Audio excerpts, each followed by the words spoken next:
Thiruvananthapuram Aryanad panchayat അംഗത്തിന്റെ ആത്മഹത്യയിൽ CPM-നെതിരെ Congress. Sreeja ജീവനൊടുക്കിയത് CPM നേതാവായ പഞ്ചായത്ത് പ്രസിഡന്റിന്റെ സാമ്പത്തിക ക്രമക്കേട് ആരോപണത്തിൽ മനം നൊന്താണ് എന്നായിരുന്നു വിമർശനം.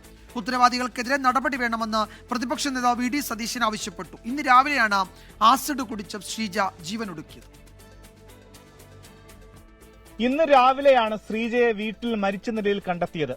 വ്യക്തികളിൽ നിന്നും കടം വാങ്ങിയതും കുടുംബശ്രീ മൈക്രോ ഫിനാൻസ് എന്നിവിടങ്ങളിൽ നിന്നും വായ്പ എടുത്തതുമായ 80 ലക്ഷത്തോളം രൂപയുടെ ബാധ്യത ശ്രീജയ്ക്ക് ഉണ്ടായിരുന്നുവെന്നാണ് ബന്ധുക്കൾ പറയുന്നത്.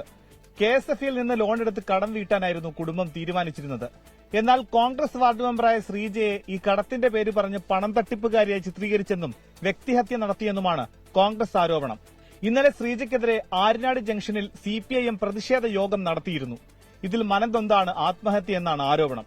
ഇന്നലെ രാത്രി മുഴുവൻ ശ്രീജ കരച്ചിലായിരുന്നുവെന്നും പഞ്ചായത്ത് പ്രസിഡന്റ് ബിജു മോഹൻ, മുൻ കോട്ടയ്ക്കകം വാർഡ് മെമ്പർ ഷിജി കേശവൻ ഉൾപ്പെടെയുള്ളവർക്കെതിരെ കൊലക്കുറ്റത്തിന് കേസെടുക്കണമെന്നും ശ്രീജയുടെ ഭർത്താവ് ആവശ്യപ്പെട്ടു.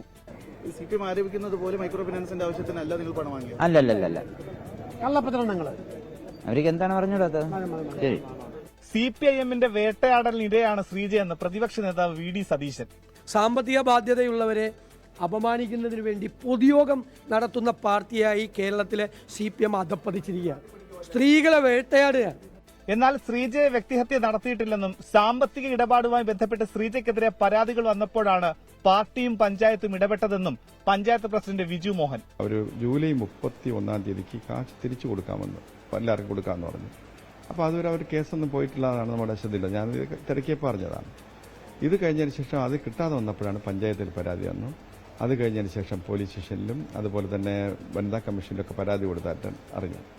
24 തിരുവനന്തപുരം. ലോകത്തെവിടെയായാലും ഏത് സമയത്തും 24 വാർത്തകളും ഓഗ്മെന്റഡ് റിയാലിറ്റി പാക്കേജുകളും എക്സ്പ്ലെയിനറുകളും വിശദമായി കാണാൻ ഞങ്ങളുടെ YouTube ചാനൽ നിങ്ങൾക്ക് സബ്സ്ക്രൈബ് ചെയ്യാം.